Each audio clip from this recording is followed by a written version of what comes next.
අද අපි William Sydney පෝටර්ගේ කතාවක් රස වෙදිමු. කවුද මේ විලියම් සිඩ්නි පෝටර්? ඔබ සමහර විට කල්පනා කරાવી. විලියම් සිඩ්නි පෝටර් කියලා කියන්නේ සුප්‍රකට ඇමරිකානු ලේඛක ඕ හෙන්රි. මේ නම වෙනස් වෙච්ච හැටිත් ලස්සන කතාවක්. විලියම් 1894 දී විකට පත්‍රිකාවක් මුද්‍රණය කරන්න සැලසුම් කරගෙන හිටියා. ඒ වන විටත් ඔහු ලේඛකයෙක්, ප්‍රසිද්ධ. නමුත් ඔහු බැංකුවක වැඩ කරා සාමාන්‍ය සුළු සේවකයෙක් හැටියට. දැන් මේ විකට පත්‍රිකාව කරන්න ඉන්න අල්ල පනල්ලේ ඔහුට බැංකුවේ වංචාවක් සම්බන්ධ චෝදනාවක් ගොඩ වුණා. ඔහු දිගටම කිව්ව එක බොරු චෝදනාවක් කියලා. කොහොම හරි අවුරුදු 5කට හිරේ ගියා. ඔහු කල්පනා කළා මම මේ හිරෙන් එළියට යන්න ඕනේ විලියම් සිඩ්නි පෝටර් හැටියට නෙවෙයි, වෙන නමකින්. ඔහුම කල්පනා කර කර ඉන්නකොට හිර කුටිය දිහා ඔරවගෙන යනවා ජේලර් කෙනෙක්. එයාගේ නම ඔරින් හෙන්රි. අන්න හොඳ නම. ඔහු එතන ඉඳලා ඕ හෙන්රි කියලා ලියන්න පටන් ගත්තා. දැන් ඕ හෙන්රිගේ හරිම ලස්සන කතාවක් අද තෝරගත්තේ.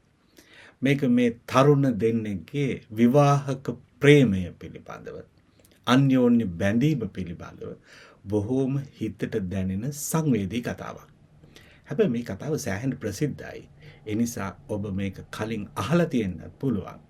ඒ ඇහුවත් මං හිතන්නේ මේ කතාවේ රස යලි විඳ ගන්න එක බාධාවක් වෙන එකක් නෑ. අහලා නැත්තම් අපූර්වම කතාවක්. ඒ වගේමයි මේ කතාව පිළිබඳව ඔබේ අදහස් ලියන්න පහලින්. ඔබ කමෙන්ට් කරන එක තමයි තිබෙන ශක්තිය. ඊළඟට ලයික් කරන්න පුළුවන්. හොඳම දේ තමයි මේ පණිවිඩය මිතුරන් අතරේ බෙදාගමු, ෂෙයා කරන්න, ඊළඟට සබ්ස්ක්‍රයිබ් කරන්න. දැන් එහෙනම් ඕ හෙන්රිගේ ලස්සන කතාවට යමු. මේ කතාව නත්තල් ටැග්. එක්තරා නගරයක බොහෝම ආදරයෙන් ජීවත් වෙන තරුණ යුවලක් ඉන්නවා. ප්‍රශ්නේ තියෙන්නේ මේ අයගේ ආර්ථිකය තරම් ශක්තිමත් නැහැ.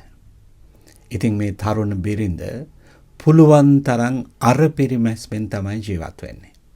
ඇය විලාසිතාවලට ගියේ නැහැ, අලුත් ඇඳුම් වලට ගියේ නැහැ, අලුත් සීත කබායවල් මිලදී ගන්න ගියේ නැහැ. සීතලේ වුණත් ඔය රෙද්දකින් ඔළුව දාගෙන එළියට බහින්න තමයි කල්පනා කළේ. හැම වෙලාවෙම වෙළඳ පොළට ගියොත් අඩුම මිල බහන්න තෝරලා සතෙන් සතේ එකතු කරනවා. ඇයි තාම ලස්සනයි. ඇයට තිබුණා ලස්සන දිග කොණ්ඩයක්. ඇගේ සැමියාත් බොහොම කඩවසම් තරුණෙක්. ඔහුට තිබුණු ප්‍රශ්නේ තමයි ඔහු සේවය කරන ආයතනයෙන් ලැබෙන වැටුප මදි. ඉතින් මේ දෙන්න මේ ගැන කතා වෙනවා. ඔහු කියනවා බලන්න ඉතින් අපේ ආයතනයට දැන් සේවාදායක වෙන්නෙත් නෑනේ. මේ ආයතනය මෙහෙම ගියොත් අපිට ජීවත් වෙන්න තරම් පඩියක් ලැබෙන්නේ නැහැ. මගේ විතරක් නෙමෙයි, අපි හැමෝගෙම පඩිය කපලා මේ සැරේ.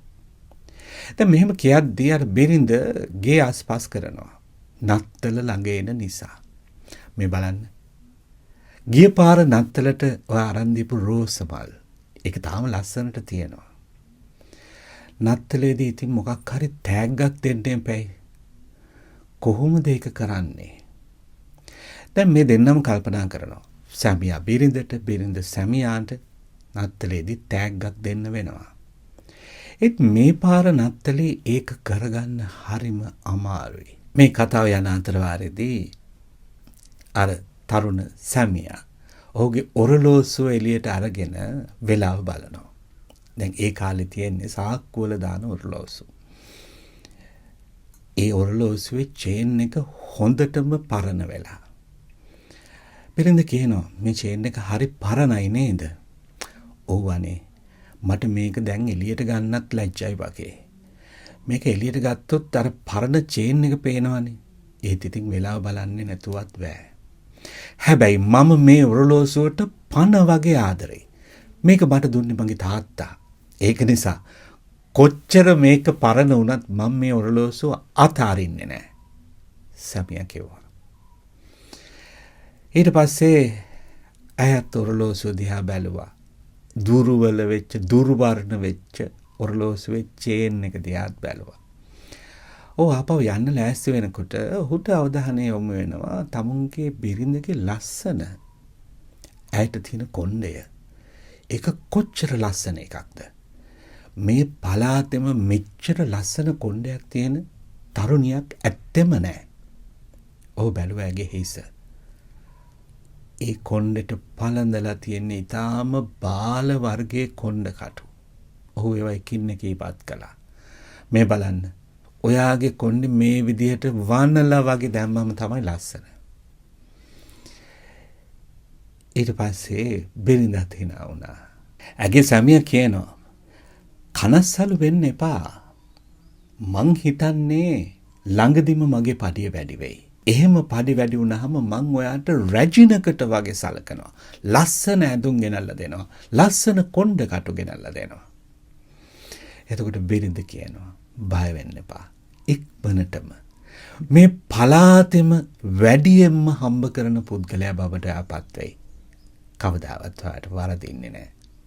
ඇය කිව්වා. ඊට පස්සේ සැමියා පුරුදු විදිහට රැකියාවට පිටත් වුණා.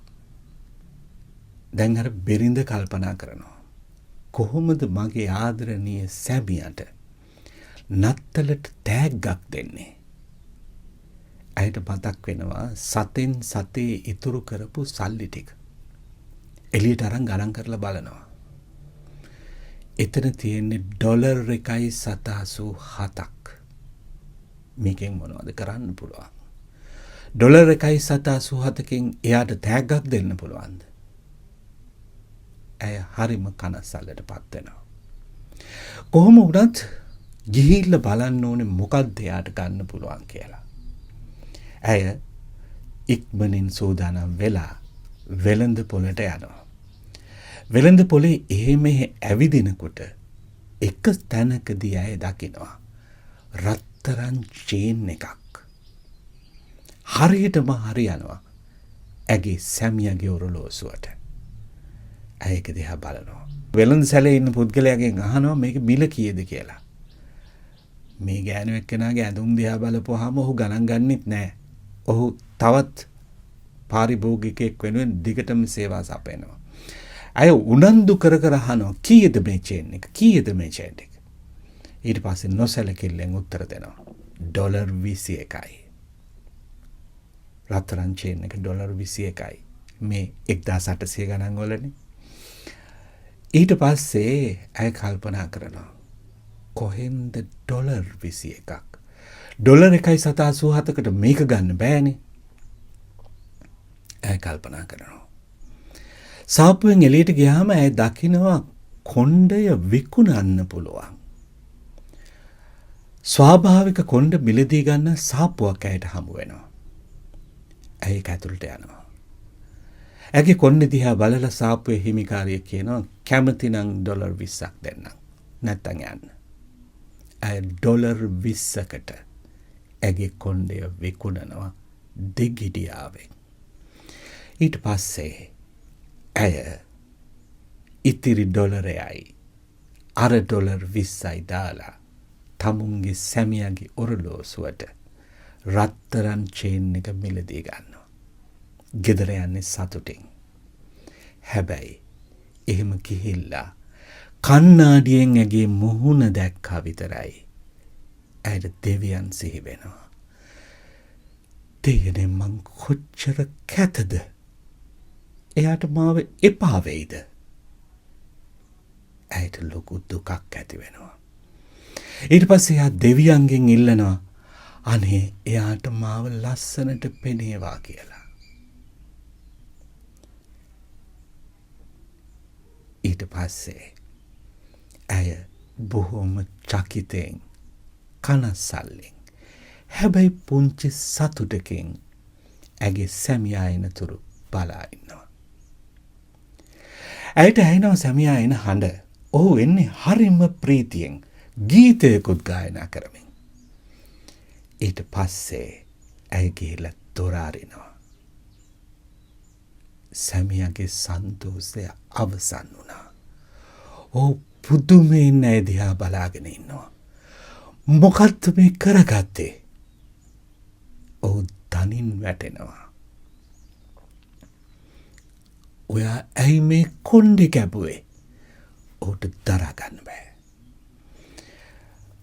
ඇයි හිතනවා අනේ එයාට මාව කැතට පෙනිලා ඇති. අනේ සමාවෙන්න.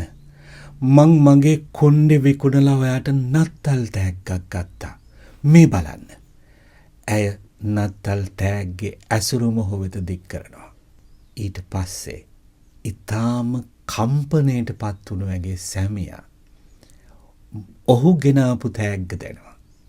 මේ බලන්න. මාත් ඔයාට තෑග්ගක් ගත්තා. ඇය පුදුමෙන් ඒ පෙට්ටිය විවෘත කරනවා. දෙයනේ. රත්තරන් කොණ්ඩකටු. සැමියාගේ ඇස් වලින් කඳුළු පනින්න ලෑස්ති. දැන් ඉතින් කොහෙද මේවා ගහන්නේ? අනේ බය වෙන්න එපා මගේ කොණ්ඩේ ඉක්මනට වැවෙනවා. ඇය කොණ්ඩකටු දෙකේ ලස්සන බලනවා. කොච්චර වටිනවද? හරිම ලස්සනයි. ඔයා කන සලු වෙන්න එපා. ඇය කියනවා. ඒක නෙවෙයි. මමත් ඔයාට තෑග්ගක් ගත්තනේ. අර තෑග්ග දාපු පෙට්ටිය ඔහුට දෙනවා. ඔහු ඒක ගන්නෙ නෑ. ඊට පස්සේ ඇයම මේ පෙට්ටිය විවෘත කරලා ඒක ඇතුලේ තියෙන රත්තරන් චේන් එක එළියට ගන්නවා. කොහෙද දෙන්න ඔයාගේ ඔරලෝසුව? කොහෙද දෙන්න? මේක තමයි හරියටම හරියන්නේ. මේ චේන් එක දැම්මම ඔයාගේ ඔරලෝසුවට ලැජ්ජ වෙන්න ඕනේ නෑ එළියට ගන්න. දවසට 100 පාරක් වුණත් එළියට ගන්න පුළුවන්. ස්වාමි පුරුෂයා ගල් වෙලා බලාගෙන ඉන්නවා. ඊට පස්සේ ඇය ඔහුගේ කබායට අත දාලා ඔරලෝසුව එළියට ගන්න හදනවා. කෝ ඒක? කෝ යාගේ ඔරලෝසුව? එතකොට ස්වාමි පුරුෂයා කතා කරනවා. ඒක පරණ ඔරලෝසුවක්, වටින එකක්. මං ඒක විකුණුවා. ඒ ඔරලෝසුව විකුණලා තමයි ඔයාගේ රත්තරන් කොණ්ඩකටු දෙක ගත්තේ. ඊට පස්සේ දෙන්නටම කියා ගන්න දෙයක් නෑ. දෙන්නට දෙන්න එකිනෙකා දිහා ගල් වෙලා වගේ බලාගෙන ඉන්නවා. අවසානයේදී ඇය කොණ්ඩකටු දෙකයි ඔරලෝසු චේන් එකයි එක ළඟින් ගෙනල්ලා තිබ්බා. ඊට පස්සේ ඇය ඒ දිහා බලාගෙන හිටියා. මොහොතකින් ඇගේ සැමියා ඇය ළඟට ආවා. ඒ දෙන්න ආදරෙන් වැළඳ ගත්තා.